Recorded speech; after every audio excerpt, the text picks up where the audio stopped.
Uyabona le ye-tattoo nalamazinyo lawacobezelayo lawasesihogweni noma ngabe lilodwa. Ungavumi ukuthi ufa nganoma uyalwazi nosuku ozofa ngalo. Ungavumi ukufa une-tattoo emzimbeni namazinyo lawa acobezelayo. Ukhona abantu mhlawumbe abangazi. Angikhulumeli mina ukuthi wena ungizwe. Ngikhulumela ukuthi mina wena wazi. Hayi ukuthi ungizwe. Noma ngabe ungizwile ke noma ngabe ungizwanga kodwa ngifuna wazi. Anganoma ikhona into enjengaleyo. Mina ngifuna ukuthi wena wazi ukuthi i-tattoo namazinyo lawa acobezelayo noqobhoza icici la noqobhoza icici la lezo zinto lezo ake ngiqale la kuqala. Ngikubuza imibuzo wena. Ngingakaqhubeki nenkulumo yami. Lokhu ngifuna ukwenza kube i-preamble yale video le. Wena uzudweba i-tattoo emzimbeni kwakwenze njani? Wawuzidecorate ngoba kwenze njani? Ngoba i-tattoo iqala ukufika nokwenzeka uqala kokubonakala kwesatanism emhlabeni. Sathi ngayinakile thina isatanism. Wena mangakubuza ukuthi kubazali bakho ukhona none-tattoo, mhlawumbe uzothakekho.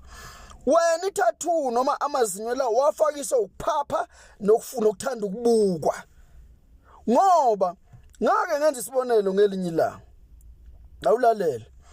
Uma ungasulande inkawu noma imfene ehlathini uthenge icathulo sika 65,000 uyithengele i-Italian suit ka 85,000 uyifaka ama chain lawa baba mabalengwe bese uthi lemfene lena uyihambise eSantini.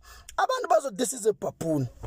Ngeke kushintshe imfene uNkulunkulu wadala abantu ngalendlela akabadala ngayo wabanikeza yonke into abahlobisa ngamehlo ngekhala nangomlomo nangendlebe. Azange uNkulunkulu wayethanda wayezosenza sibe namazinyo acobezelayo. Lamazinyo lawa acobezelayo ayingozi emphefumulweni wakho ngosuku lakho lokufa. Ngiza kulaba bathi ke inyama iyabola enhlabathini. Basho lokho ngoba bathi phela lo mzimba uyabola enhlabathini. Basho lokho ngoba bengenalo iso lesithathu lokwazi kwehlukanisa okubi nokuhle. Nanso-ke la isisala khona ke le ndaba. Kuzweke lokhu ukukhuluma manje. Awunalo ihlo lesithathu likamoya lokwazi ukwahlukanisa okubi nokuhle. Wama ngakubuza ireason yokudweba i-tattoo yini? Ngoba i-tattoo ifike nama-satanist. Fika kwethathu ngeke phela ligcina uhlaza umzimba wonke ngathi inhlwathi yasesihogweni esingazi ukuthi yani. Iqale yafika nama-satanist. Abantu bokuqala aba-inherita into embi kuma-satanist nakubantu abangakholelwa uNkulunkulu kuba izifebe. Abantu bokuqala la saqala thina besazi ukuthi umuntu one-tattoo isifebe. Noma sekwashintsha lokho. Besanje ukuthi umuntu wesifazana one-tattoo isifebe. Umuntu wesilisa ofakelela izinyo nofaka ama-tattoo isigebengu umgulukudu omhuqa besazi lokho thina. Kwaya ngoba mangakubuza ukuthi awani lamazinyo acobezela elani ulifakeleni ufuna ukubukwa ukuthi kuthiwa nawe unezinyo elicobezelayo. Yabo lento lena ngikhuluma mina ngi-invincible ngi-autonomous. Uyabo angikhulumele egameni lebandla laKwaShembe. Ngifuna ungilalele kahle ngoba nithi laKwaShembe phela ibandla. Angikhulumeli mina ebandleni lamaNazaretha. Akulona ibandla laKwaShembe leli yibandla likaShembe. Leli lamaNazaretha. Khona abantu abangakwazi mhlawumbe kwesinye isikhathi we need to distinguish and to conscientize abantu bazi ukuthi leli bandla kulona laKwaShembe leli lamaNazaretha elikaShembe. Umnikazi waleli bandla uShembe akekho omunye. Umnika mawubona umuntu ogqoka ingubo emhlophe okwazi ukuthi lo umntwana kaShembe lo. Angikhulumelike lento egameni lebandla lamaNazaretha. Ngoba phela okunye kuqhamuka sekushaya umkhulungwane la kuzothi kona uphoxa ibandla lakho kwasha anginalo ibandla mina. NgakwaZulu mina umkhulu wami uthwile. Ushipha sitoko enqabela zela ngusibomsala umfasi imdala siyanginukela bafazi basefida sibahle. Banezinto ezimathuthumba kanti nehlathi zabo bayisimomondi unojonga ngaphansi kwakwamithi ongaphezulu iqhimleli lihlaza cwe. Ecezela umavulakazi umthofo isigidi. Angizalwa mina oHezekiel no Jeremiah. So i-tattoo ibolisa umzimba wakho. Laba bathi umzimba bathi umhlabathi emhlabathini. Whatever you do emzimbeni wakho it reflects to your soul or in your soul. Le yonke into yenzayo iyalotshwa. phela mina mangikhuluma la ngikhulumela ekuthenini ngake ngezwe ngendlebe yami futhi ngafunda kuthiwa abangazazi lezi ndaba kubhala inkosi yasePhalamende abangazazi lezi ndaba anibatshelanga ngani bayokhala ngani ihlobo zakufana nawo njoba uthakathi umthakathi unewazi ukuthi ke njoba umthakathi ophelele esihogweni somlilo uyophelele esigodini sosizi ngaphandle kokuthi uphenduke ebuthakathini ubuyeke ubuthakathi ukuyeke kuba umkhunkulu wenja sesihogweni ubuyele eNkulunkulu noma ubuyeleke kunembeza wakho weqiniso fanele wazi njoba indoda yakho ungayihloniphi njoba uhamba ngekhanda emzini njoba ufaka amabhlukwe ushadile fanele wazi ukuthi ngomhla kuphela khona indawo la ungeke usudlule khona laba bathi ngake ngafa ngavuka yini hamba uye kule video yami engiyenzile ngithi ungazi ufe ne-implant hamba ubheke enye ivideo yami kuna lapha ku comment section kunabantu abakhomenta abathi mina ubhuti wafa wabuye wazothi ucela simkhiphe izinyo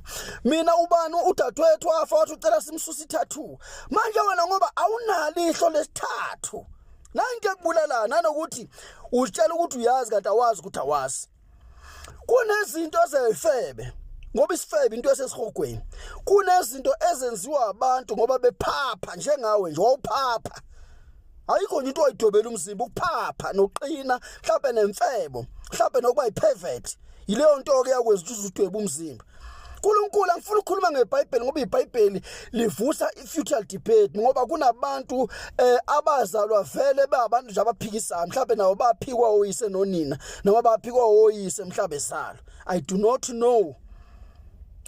know kodwa khona into othi mawuyenza njengokushaya indlwabu nje wena Mbongolo leyo nto leyingcolisa umphefumulo wakho njengokwembatha nesifebe lokho kungcolisa umphefumulo wakho ngoba yathi inkosi uJesu Kristu umuntu oyembatha nesifebe uba mzimba munye nesifebe yabona nje obungasadlula sketi nje ingoba walala nesifebe manje na usufana nesifebe awusena nembeza umphefumulo wakho ucontaminated umphefumulo wakho ungcolile ungcoliswe izifebe angikhulume ngalezi nje ethe ngomahosha ngikhuluma ngaleyo mgodo ukuthi ungathi usile kahle ekhanda la uyothenga intombazane isifebe esithengisa umzimba esihlala nabo bonke abantu abanamabhadi ababulela abantu abenze njani isifebe esilala nabo ngoba sifuna imali ezosisesihogweni ngoba ngiyafisa ukuthi abantu abawomahosha kuyakena uhoshwa nina ngoba kufuneka uzufica usuku lokufa umahosha ngiyithanda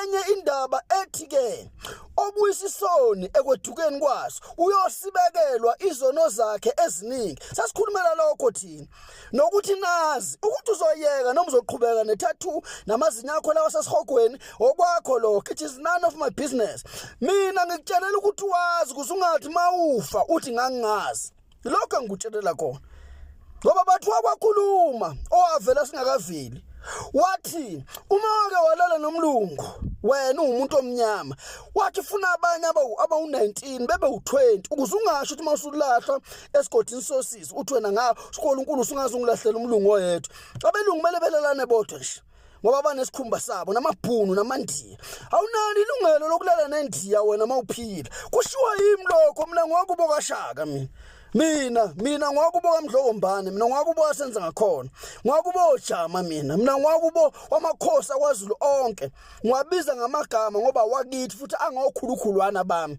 awasibo baba kimi ingakho ngwabiza ngamagama ngwakubo mina ngilala endleleni mina la I call a spade mina I call a shovel I call a beach I call a slut angikwazi ukushuka khotha nokumboza ngiboza into ebolile lento yena ukuthi umzimba uyabola emhlabathini lapha yonke into yenza kulomzimba wakho lo iyovumbuka ibe yiphunga kulomunye umzimba wakho wesibili inkingo nayo awunaliso lokwahlukanisa kubi nokuhle ihlo lesithathu likamoya awunalo uyabhukutela ngoba mangabuza ukuthi ayani ithathu ngeke usho ungitshela ukuthi ubuzidecorate wenzani uyaphapha awani lamazinyo ancobezela awazi ufuna ukubukwa unontanda kubukwa wasesihogweni Ngo asakhulumela mina ngisakhulumela ukuthi wena uzozwiyeke lonto ngikhulumela ukuthi wenze njani wazi so ke Angisafuni ukudebate nginempe enkulu kabi nefebe ngisafuna ukuyilwa nje nefebe sengifuna ukubuyela efebeni manje ngine unfinished business